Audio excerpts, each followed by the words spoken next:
শুরু হয়ে গেল বালিকা ছোট দলের যোগাযোগ দৌড়। প্রস্তুত প্রতিযোগীরা। এখান থেকে যারা ওইখানে গিয়ে তারা কাঠি বদল করবে। বদল হয়ে গেল প্রথম রাউন্ড। দৌড়াচ্ছে 3 জন প্রতিযোগী দৌড়াচ্ছে। দেখা যাক কে আগে যেতে পারে।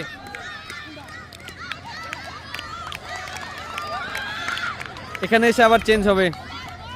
চেঞ্জ হলো। দৌড়াচ্ছে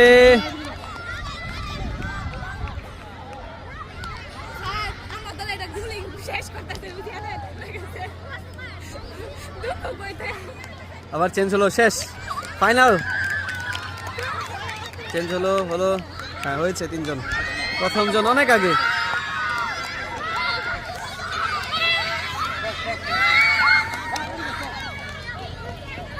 এই যে বাকি 2 জন। শেষ হয়ে গেল বালিকা ছোট দলের যোগাযোগ।